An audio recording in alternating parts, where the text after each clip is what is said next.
So today we're going to try and piece together the life of one woman, Alma Bessie Seaver. We'll be using the little breadcrumbs she left behind in official records, and we'll pair those with the warm memories of her family. It's this really cool way of seeing how a personal story can just pop right out from the pages of history. It's a great question, right?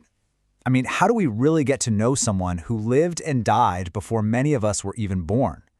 When a person can't speak for themselves anymore, what's left to tell their story? Well, it turns out the answer is kind of like being a historical detective. We'll look at things like census data and birth records, but then we'll also listen to the voices of the people who actually knew her. It's this mix of, hard data and these really warm personal memories that lets us bring her story back to life. Okay, so let's dive in. Let's go right back to the beginning. For Alma, her story really starts with music. It was, the soundtrack of her childhood, and it became this passion that would define her entire life. So get this. Alma Bessie Richmond was born in 1882 into a house that was just absolutely overflowing with music. I mean, her dad directed the choir, her mom played the organ and piano, and she was the seventh of 9 kids. So you can just imagine, she was surrounded by this incredible musical tradition from the moment she was born. It wasn't just a side thing, it was their whole way of life. And wow, did she inherit that family talent. She wasn't just a casual player. By the time she was a teenager, she was already playing at a professional level, serving as the official organist for her church. This wasn't just some after-school hobby, This was a serious, deeply ingrained skill. Now, like so many women of her era, Alma's life was about to pivot to that next big chapter, marriage and, all the huge responsibilities that come with starting a family. And this was a change that would totally reshape her relationship with music. Oh, you've got to love the way old newspapers were written, right? Gowned in Swiss muslin. This headline from her wedding announcement in 1900, it just paints such an amazing picture. It's like a perfect little snapshot of a moment, just filled with hope and excitement. And the article gives us all these fantastic little details. Her Swiss muslin gown, the room decked out with laurel daisies and roses, a small ceremony with just 25 guests. But, and this is the key part, look at that last point. When she married Frederick Seaver, her public life as an organist was put on hold. The demands of a new family, they were about to take center stage. And boy, what a family it was. Just look at this timeline. Between 1901 and 1917, in just 17 years, Alma gave birth to 7 children. This really puts the sheer scale of her responsibilities into perspective. I mean, raising 7 kids is a monumental task in any era, and it really helps you understand why her own passions kind of had to take a back seat. And, amidst all the hustle and the joy of a growing family, there was also just profound heartbreak. Her third child, Stanley, died from scarlet fever in 1910. He was only 4 years old. It's such a tough reminder of the immense hardships families faced back then, and a loss that, of course, would stay with them forever. Okay, so this is where those official records become so incredibly powerful. We can actually use census data to check in on the Seaver family every 10 years. It gives us these amazing snapshots of their life as it unfolded.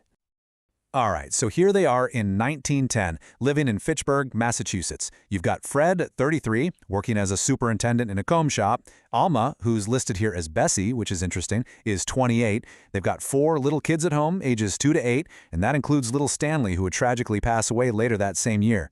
This is the young family just getting started. All right, let's jump forward 10 years to 1920. The family's moved back to Leominster, and wow, they have grown.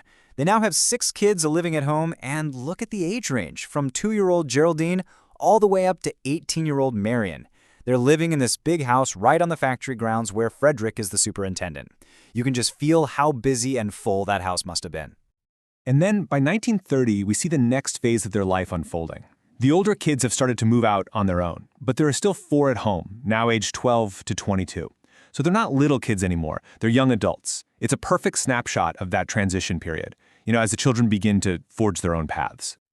Okay, so we've seen the data, right? The names, the dates, the addresses. But what about the feeling? What was it actually like for Alma, raising this huge family? Well, for that, we have to turn from the official records to the memories, and specifically to the role that music played as her own personal sanctuary. Wow, what a powerful thing for her youngest daughter, Geraldine, to say. Not that music was a hobby or just something she enjoyed, but that it saved her. Can you imagine?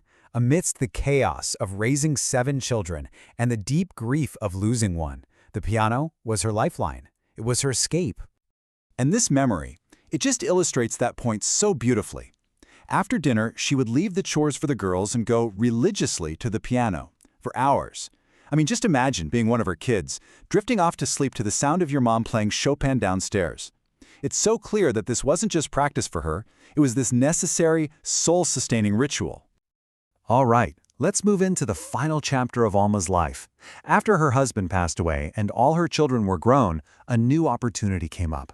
A chance for her to reconnect with her very first passion, but in a totally new and really profound way. So after Frederick's death in 1942, Alma didn't just retreat.